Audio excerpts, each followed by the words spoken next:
Tudo bem, pessoal? Eu sou o professor Fabrício Pedron, do Departamento de Solos da Universidade Federal de Santa Maria. Eu estou aqui hoje para a gente conversar um pouquinho sobre a aplicação dos conhecimentos pedológicos, ressaltando a importância da pedologia para o uso adequado e conservação dos solos.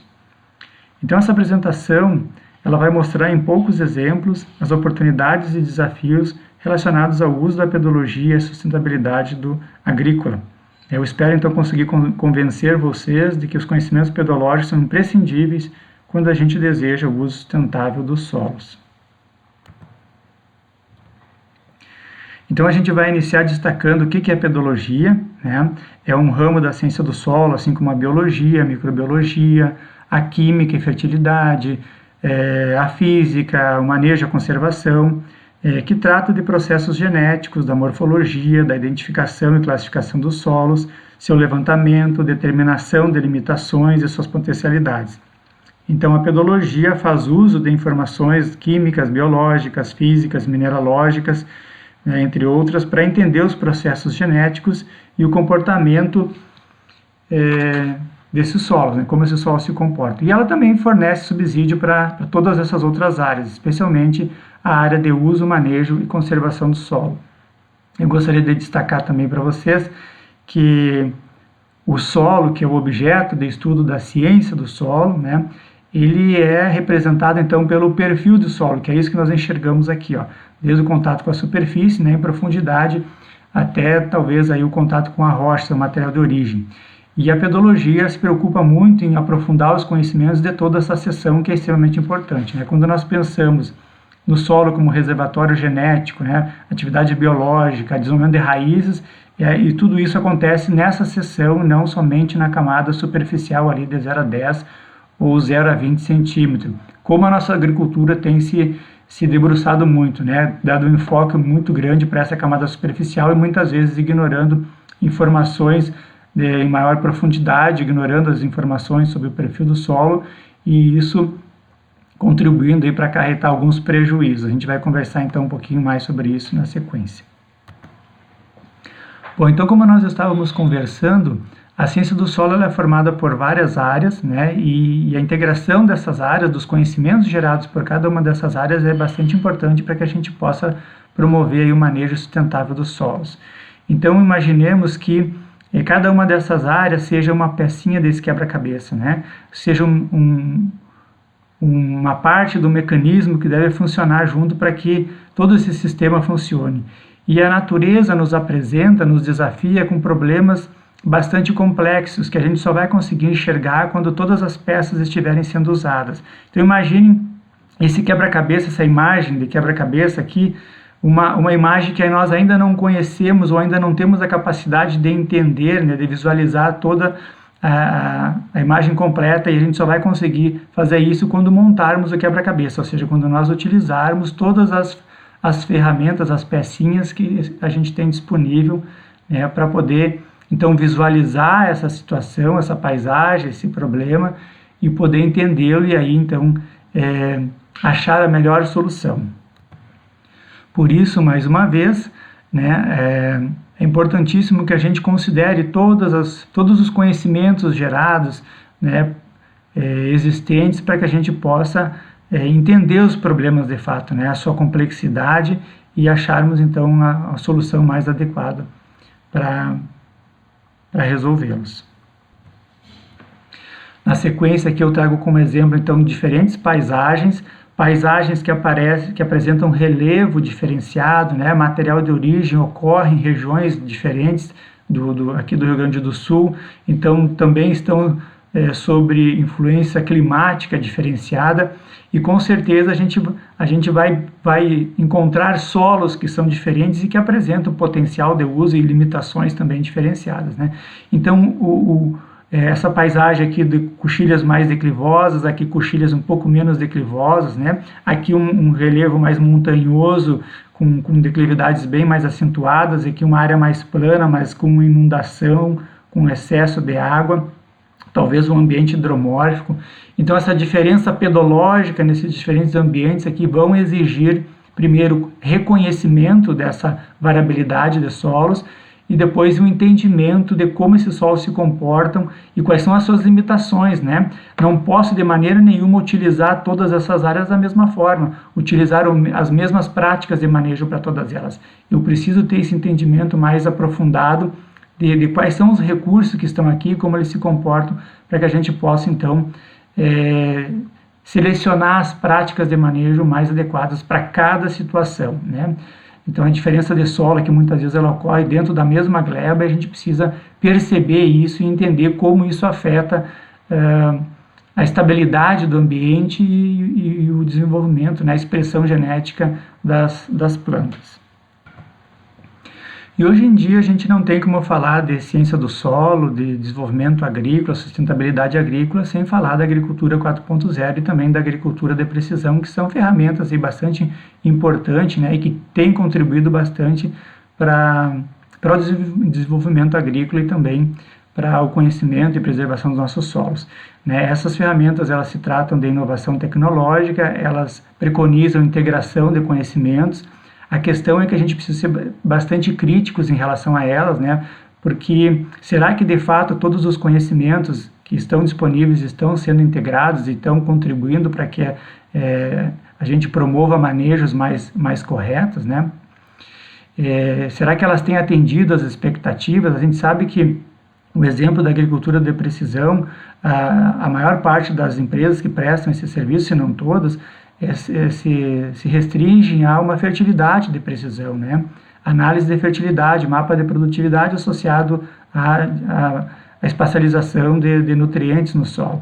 E isso não é suficiente, é uma parte importante, sim, é imprescindível, sim, mas a gente não pode ignorar informações como a questão física do solo, a questão morfológica em profundidade, né?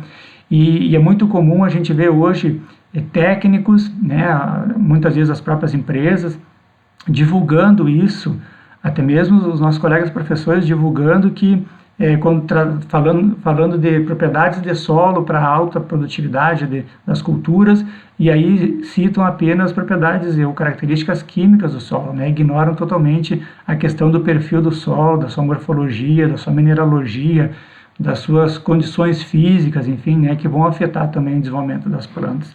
Então, são conhecimentos que estão sendo deixados de lado e a gente, né, percebe que tem acontecido problemas degradativos de solo, né, frequentes novamente no campo, aí, justamente por falta de utilização de práticas de conhecimento que desde a década de 70 do século passado já estavam postas, aí já eram conhecidas, né? O próprio sistema plantio direto tem regredido bastante e a gente sabe que isso tem efeitos bastante significativos, né, na qualidade dos nossos solos. Então, mais uma vez, essas ferramentas são importantes, sim, mas elas precisam ser muito mais do que meros produtos, né? Elas precisam ser soluções para o desenvolvimento agrícola, né? E muitas vezes, se não na maior parte dos casos, a gente percebe que ainda falta bastante coisa, né, em relação a essas ferramentas que estão sendo ofertadas aí, bastante divulgadas na mídia, certo? E esta área aqui que eu trago para vocês é um exemplo do uso da agricultura de precisão, né, e que ela poderia utilizar informações importantes em relação ao solo para perceber algumas questões, né, que são importantes, que vão afetar o desenvolvimento de plantas. Então aqui nós temos uma área de pivô central no Planalto, que é uma área tipicamente produtora de grãos de soja, né, no município de Tupanciretã, que é a capital brasileira da soja, e aonde os técnicos geralmente assumem que são áreas de latossolos, né, solos bastante profundos, bastante desenvolvidos, intemperizados, mas que têm um potencial agrícola, desde que corrigida acidez e fertilidade, bastante alto. Mas vejam que no mapeamento detalhado desta área, a gente percebe que as manchas vermelhas se referem a nitossolo vermelho, então um solo muito parecido com o latossolo nessas condições, né, profundo, argiloso, com baixo gradiente textural, mas ao mesmo tempo praticamente a outra metade da área é constituída por esses solos, que está representado pela cor cinza, que são os neossolos lidólicos.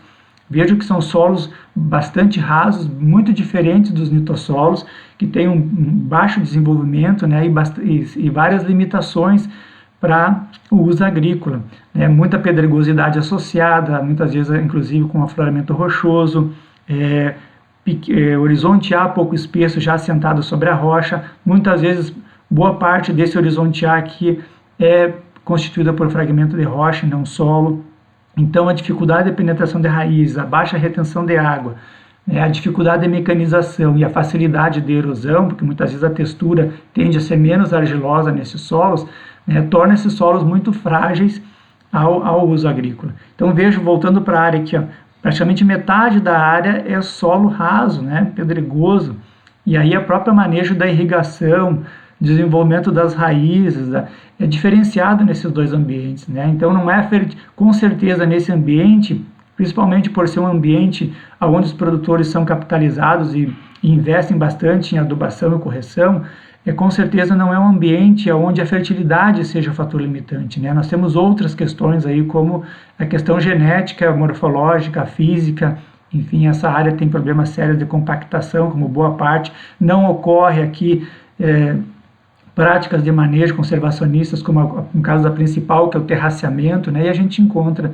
nessa área sulcamento severo, durante os ciclos produtivos. E aí depois o produtor acaba gastando muito para corrigir esses sulcos, no período de entre safra. Então vejo a diversidade pedológica numa área considerada pequena, uma gleba agrícola aqui, e aqui nós temos pivô e irrigação, mas nas áreas lindeiras aqui, da mesma propriedade não tem. Então ali em anos que tem o ciclo um pouco mais seco, com certeza esse solo aqui vai ter dificuldade de segurar a água, com raras exceções onde a gente tem uma camada aqui mais saprolitizada, aí sim tem uma retenção de água maior, mas quando esse contato for lítico, esse solo vai secar muito, muito rapidamente e a produtividade aqui com certeza vai ser muito baixa. Então, aproveitando essa questão dos solos do Planalto, solos bastante desenvolvidos, profundos, argilosos, solos que têm um potencial agrícola bastante grande. A gente tem trabalhos aqui da Universidade de Santa Maria que mostram em escala de lavoura, então megas parcelas, comparando área sem terraço e área com terraço. Então a gente tem diversos estudos do grupo do professor Jean Minella, aqui da Universidade Federal de Santa Maria, Departamento de Solos. Esse aqui em específico mostra que áreas com terraço têm uma maior retenção de água, e aí a gente tem um volume de água muito maior no solo. Então, naqueles períodos entre as precipitações, onde o solo começa a secar, nas bacias com terraço a gente tem uma umidade maior que contribui para o aumento de produtividade. Então vejo que o uso do terraço já está comprovado. Eu trago aqui para vocês mais um dado, bastante interessante, relativamente novo, que mostra que o uso então dessa prática de conservação do solo, ela aumenta a produtividade, aumenta a umidade na área, fazendo com que as plantas produzam mais, e ela diminui a perda de água e de solo. Então veja que o produtor tem vários efeitos benéficos, perde menos solos, perde o adubo que ele coloca na gleba e aumenta então a produtividade. Mas mesmo com todo esse conhecimento, todas essas informações geradas, a gente anda nessas regiões aqui e é raro encontrar propriedades que apresentem essa prática, os terraços. O que a gente mais vê é o contrário, o pessoal tirando os terraços. Então esse é um problema que a gente precisa lidar também, precisa enfrentar, porque ele tem um efeito danoso da destruição dos solos, significativamente também na qualidade das águas, porque todo esse material ele é transportado e acaba sendo concentrado nos cursos hídricos. Outro exemplo que eu trago para vocês, para mostrar a importância da pedologia, para que a gente possa reconhecer melhor o nosso ambiente e aí promover manejos mais adequados, é o uso do solo, a produção de grãos, nesses solos rasos do rebordo do Planalto. Aqui nessa imagem do Rio Grande do Sul, toda essa porção verde, ela se refere ao rebordo do Planalto, Se refere então ao rebordo do Planalto. É uma área bastante declivosa, onde a geomorfologia é bastante declivosa, conforme a gente enxerga aqui nessas duas imagens. E nas áreas menos declivosas, pelo menos onde não tem escarpa e as encostas permitem a mecanização, o pessoal tem entrado com cultura de grãos anuais. E as culturas anuais, elas são mais intensivas e promovem o maior risco de degradação do solo. Por isso, a gente precisa conhecer muito bem o ambiente e entrar também com práticas de manejo que garantam, a segurança desse solo, a qualidade desse solo. Infelizmente, não é o que acontece. O que predomina são os neossolos litólicos, mais uma vez, solos muito rasos, muito pedregosos, que oferecem uma série de limitações. E o cultivo é feito sem terraceamento, com plantio direto, sem rotação de cultura adequada, com baixa palhada, com um preparo do solo e compactação dessas áreas superficiais muito frequente também.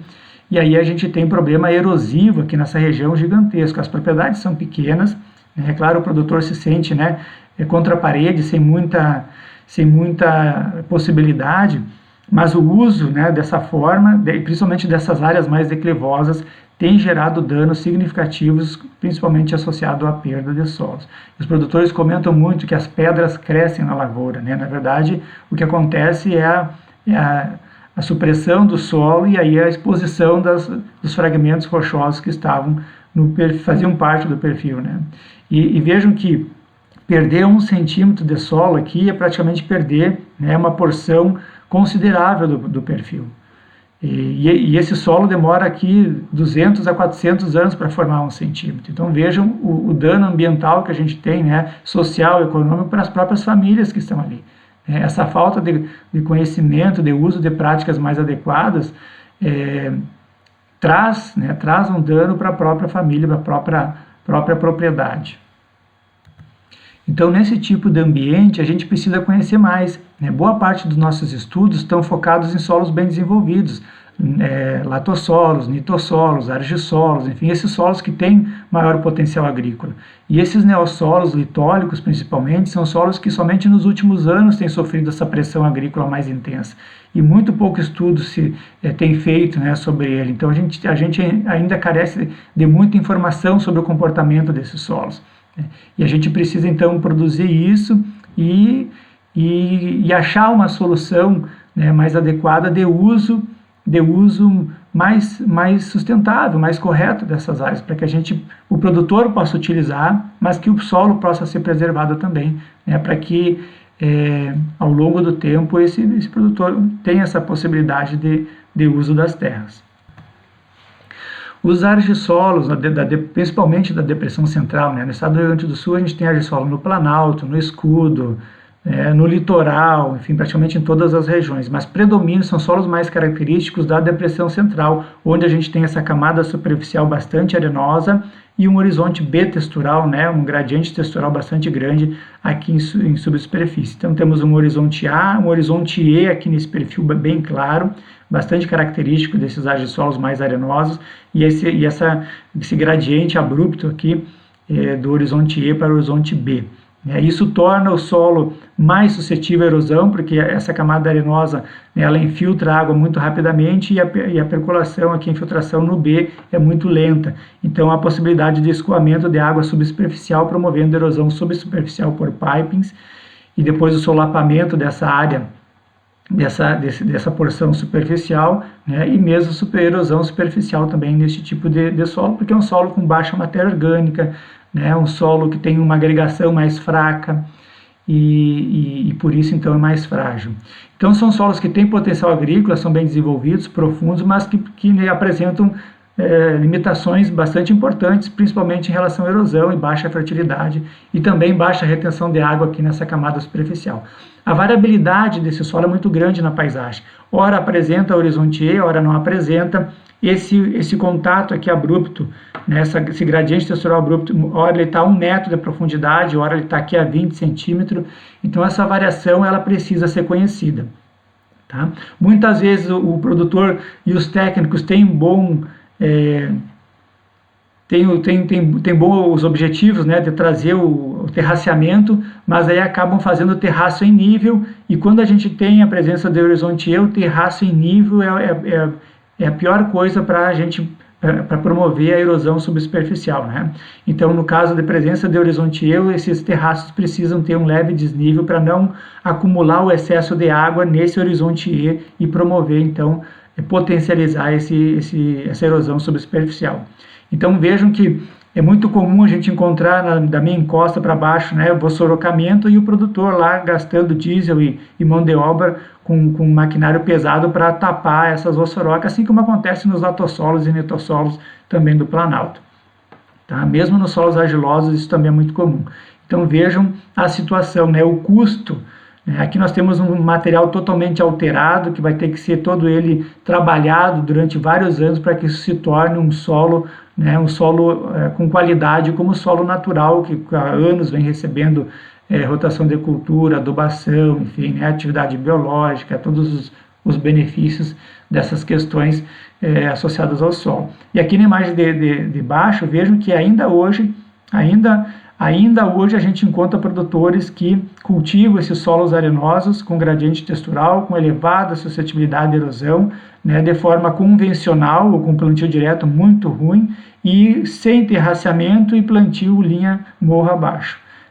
Essa área com certeza uma chuva de 50, 60 milímetros aqui, né, num período curto, com certeza vai levar semente, adubo e vai depositar o solo dele aqui nessa porção de baixo, né, promovendo uma degradação de sulco ou vossoroca aqui na gleba agrícola e também contaminação lá do curso d'água, assoreamento dos cursos e assim por diante. Então vejam a situação, né? Algo que deveria ser inaceitável hoje em dia, com toda a tecnologia que nós temos, com uma agricultura 4.0, isso daqui não deveria de existir. E, no entanto, a gente anda na depressão central, assim como anda no Planalto, e enxerga sulcamento, vossorocamento, ausência de terraço, plantio direto com pouca palha, plantio morro abaixo, né? Todos os ingredientes para gerar aí um problema ambiental, agrícola, né, bastante grande. Então a gente precisa estar atento, né, a gente precisa ser bastante crítico e estar bem atento ao que está faltando aqui, né, que informação que falta, né, e com certeza essa informação do perfil, da pedologia, ela é super importante, né. Primeiro que muitas vezes os produtores e os técnicos que gerenciam essas áreas não sabem nem qual é a variação de solo que tem aqui. Esta área que tem horizonte E, não tem horizonte E, que profundidade está o B textural, isso é importantíssimo, né, para verificar a suscetibilidade à erosão desse ambiente, né. A capacidade de infiltração de raízes, né, muitas vezes esses horizontes B texturais aqui tem alto teor de alumínio, então aqui a 15, 20 centímetros de profundidade, e aí a raiz não entra, e o produtor acha que é compactação, né, ou pior, o técnico acha que é compactação e bota escarificador nisso daqui. É uma prática que não resolve o problema. Então o que falta é conhecimento da informação do solo, levantamento de solo, né? E não só levantamento, utilizar a informação. Tem poucas áreas que têm levantamentos de solo no nosso estado, ou mesmo no Brasil, boa parte delas não considera essa informação, não utilizam para o desenvolvimento agrícola. Então essa é outra questão que a gente precisa estar atentos. Um outro exemplo bem interessante é a produção de soja em terras baixas, né? Isso está na moda agora. Nos últimos anos, a gente tem conseguido desenvolver a lavoura de soja nesses ambientes de baixada, nas nossas várzeas, que são ambientes naturalmente hidromórficos, né? Mais úmidos. Isso tem sido bem interessante. E tem gerado também uma corrida para se entender melhor esses ambientes, né? Qual é o manejo mais adequado para que a gente consiga viabilizar a produção de soja ou outras culturas de sequeiro nesse tipo de ambiente. É uma possibilidade bem interessante de rotação, né, com arroz irrigado, de capitalização dos produtores, enfim. Tem vários aspectos benéficos aí. E já está bem claro entre os técnicos e pesquisadores que o manejo da área é fundamental. O manejo principalmente em relação à drenagem dessa área, já que a soja, mesmo aquelas cultivares mais adaptadas, elas ainda têm dificuldade, né, de autodesenvolvimento em ambientes com saturação hídrica. Então veja, se o manejo da área é fundamental, eu preciso conhecer quais são os solos que estão nessas áreas, né? Como é que eu vou manejar se eu desconheço, se eu ignoro essas informações? E nas nossas várzeas, pelo menos aqui na depressão central, predominam os gleissolos e planossolos, que são solos que têm comportamento diferente, até mesmo para a produção de arroz irrigado. O planossolo se caracteriza pela presença do B plânico, certo? Com uma camada superficial arenosa e um gradiente, uma mudança textural abrupta. Isso aqui é muito interessante para o arroz irrigado, porque esta camada, esse B plânico, impede a drenagem, né, e facilita a manutenção da lâmina d'água. Se este B plânico estiver mais próximo da superfície, a gente gasta menos água para saturar essa lavoura, enquanto o gleissolo ele pode ter um comportamento semelhante, de camada mais arenosa superficial e um B textural aqui embaixo também, só que aí a mudança textural não pode ser abrupta, né, senão seria um planossolo, mas muitas vezes ele é todo arenoso, e ele todo arenoso ele drena muito mais rapidamente, né, ou então ele é todo argiloso, e todo argiloso ele dificulta mais a drenagem. Então, para o caso de soja, este planossolo com um B plânico mais profundo, com essa camada arenosa, facilitaria a drenagem, ao passo que um gleissolo todo argiloso, que é bastante comum, né, dificultaria muito a drenagem. Então, esse reconhecimento das áreas é importante mais uma vez. Tenho visto muitos pesquisadores falar do manejo da compactação, né? Para que a drenagem ocorra de forma eficiente, esta camada superficial precisa estar descompactada. Muitas vezes este B plânico está aqui a 20 centímetros e os próprios pesquisadores, né, têm confundido isso com camada compactada. Na verdade, é um horizonte genético, né, uma camada adensada naturalmente, que a escarificação não vai resolver o problema. Então, antes de usar algum manejo que seja ineficiente, né, se eu conhecer essa informação, eu posso já seguir para um outro caminho e otimizar, então, as práticas que a gente possa estar usando aí na manutenção, né, na gestão das áreas. Então, vejo que conhecer, mais uma vez, o solo pode me dar informações importantíssimas e que muitas delas, sendo ignoradas hoje, né, estão promovendo manejo inadequado, né, enfim, ideias de que as coisas funcionam de uma forma e não necessariamente isso é o que o pessoal está percebendo, né, justamente por ignorar informações que são aí foco da pedologia. Vamos para uma outra área do Rio Grande do Sul, a região da Campanha, a fronteira sudoeste, onde a gente tem as famosas areais, né, que já foram também chamadas de desertos, mas não são pela elevada precipitação. Então, essas áreas de areais formadas sob sedimentos eólicos bastante arenosos, são áreas bastante abundantes ali na região sudoeste e que tem uma fragilidade, uma resiliência, uma fragilidade muito alta e uma resiliência muito baixa, né? Onde predominam, então, principalmente neossolos quartzarênicos com baixo teor de matéria orgânica, baixo teor de argila, praticamente areia quartzo, né, formada por quartzo, e são solos, então, que têm uma alta suscetibilidade à erosão, inclusive erosão eólica, e tem baixa capacidade de retenção de água, tem uma baixa fertilidade, a adubação dessas áreas aqui, né, acaba resultando em lixiviação de nutrientes muito rapidamente, porque não tem cargas para segurar. Então, o manejo dessas áreas demanda um conhecimento muito grande, né, e um investimento em tecnologias também para suportar a produção agrícola. O que a gente mais vê na fronteira sudoeste é essa situação, né, onde ocorre vossorocamentos bastante intensos, né, degradando a área. Mas a gente também tem situações onde, né, o pessoal consegue produzir cultivo de grãos anuais, né, de forma bem conservacionista, enfim, né, mantendo a qualidade do solo. Também ocorrem argissolos nessa região, né? E aqui eu destaco o seguinte, esses argissolos muitas vezes são bastante profundos, com horizonte A e horizonte E, que tem mais de 1 metro de espessura e tem textura, né, idêntica aos neossolos quartzarênicos. Então são argissolos, mas tem comportamento superficial do neossolo quartzarênico. E isso é importante a gente se dar conta, né? Porque a fragilidade superficial dessas áreas aqui é muito grande. E a gente precisa, então, estar atento também a essa situação para cultivar dessa forma, né? Dessa forma superior ali da imagem do plantio de soja com plantio direto de soja, e não a imagem de baixo, onde a gente tem esse voçorocamento intenso. Aqui uma outra imagem mostrando o uso, né, equivocado dessas áreas arenosas. Olha só, plantio convencional, ainda nos dias de hoje a gente vê plantio convencional em áreas arenosas como essas formadas por neossolos quartzarênicos e argissolos espessarênicos, né? E aqui imagem também dos areais, imagem do voçorocamento natural, né? Então isso é um processo natural da região, mas com certeza ele é intensificado com o uso agrícola e pecuário aí de forma inadequada. Então a gente pode atuar, né, utilizando o conhecimento, né, com práticas adequadas para manter uma boa produtividade, um bom desenvolvimento e evitar esses danos aqui. São ao ambiente, mas também são a nossa propriedade, o nosso bolso, né, a nossa possibilidade de ter uma renda, de ter uma atividade sustentável nessas áreas. Ainda na região da Campanha, uma parte dela é formada por rochas vulcânicas, onde a gente tem a presença bastante abundante desses solos ricos em argilas expansivas.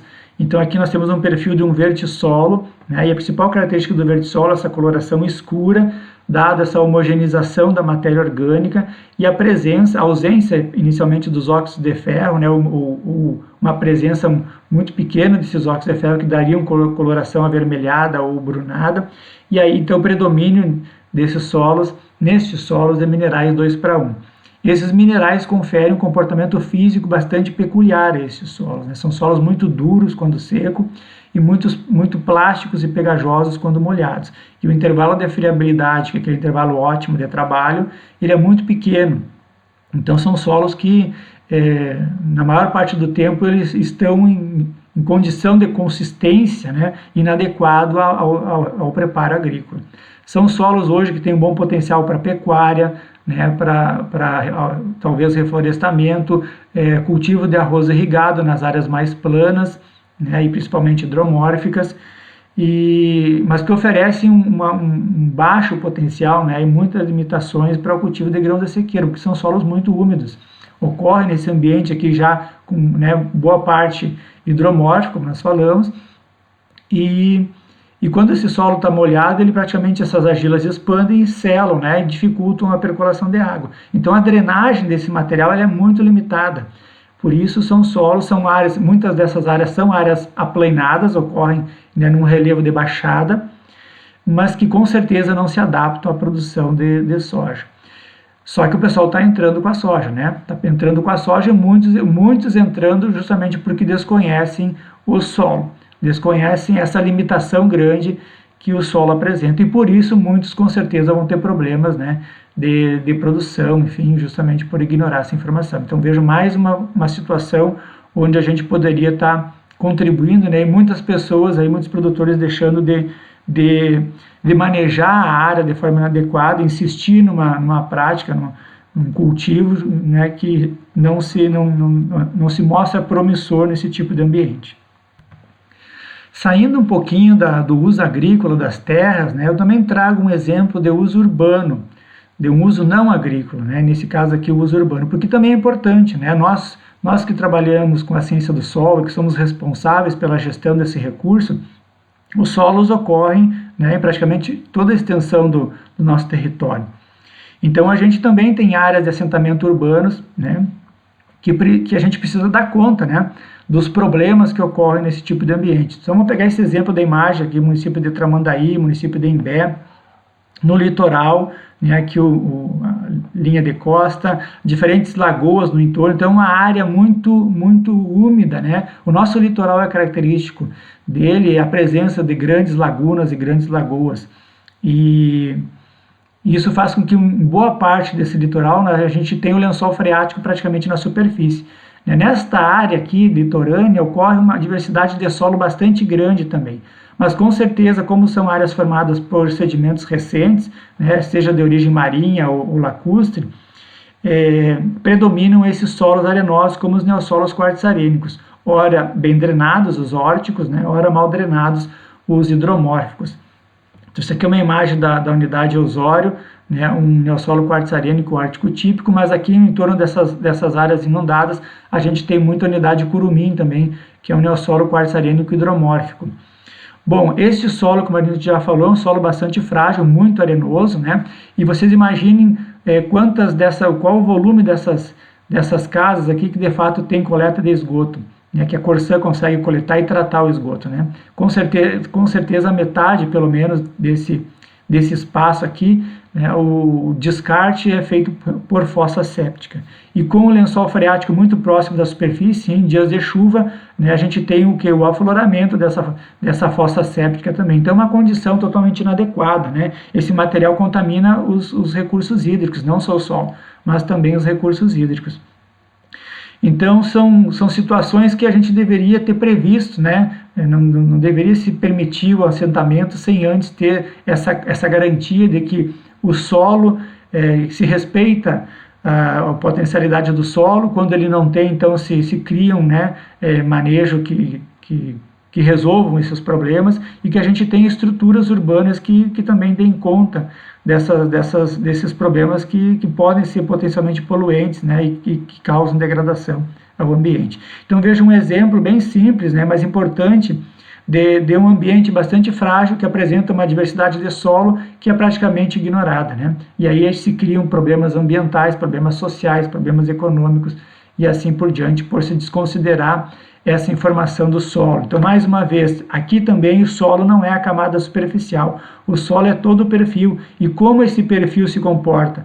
Vejo que nesse caso a gente tem uma camada muito homogênea de praticamente areia. Isso aqui é como se fosse uma duna, né? Não segura água, não tem capacidade de alteração de poluentes aqui, não tem capacidade de retenção desses poluentes e assim por diante. Então, pessoal, concluindo a nossa apresentação, eu gostaria de destacar que o uso sustentável das terras depende do conhecimento profundo dos solos. E aqui com duplo sentido, né? Profundo no sentido de profundidade mesmo, do conhecimento do perfil do solo, né? Não só a camada superficial, a gente precisa se apropriar dessas informações, e também profundo no sentido de um conhecimento mais intenso, né? mais detalhado, mais apurado sobre esses recursos que são naturais e que demoram muito tempo, né, para se renovar. Então, por isso a gente tem que ter um cuidado bastante grande e preservá-los. E também esses conhecimentos pedológicos, eles podem contribuir e, por isso, obviamente, eles devem ser considerados no planejamento de uso das terras. Então, eu mostrei alguns exemplos onde a gente acaba ignorando essas informações, né? Os conhecimentos pedológicos são conhecimentos que demandam muita experiência de campo e talvez por isso, né, os técnicos tenham dificuldade de se apropriar e logo utilizar eles na sua atividade prática, mas de qualquer forma a gente não pode ignorar, né? Como bons profissionais, a gente precisa estar atento de que eles são importantíssimos para o manejo sustentável dos nossos solos, tá? Então é isso, eu deixo um grande abraço aí, agradeço pela atenção e espero que vocês tenham gostado, né, e aprendido um pouquinho aí sobre a importância da pedologia para a prática agrícola sustentável. Abração!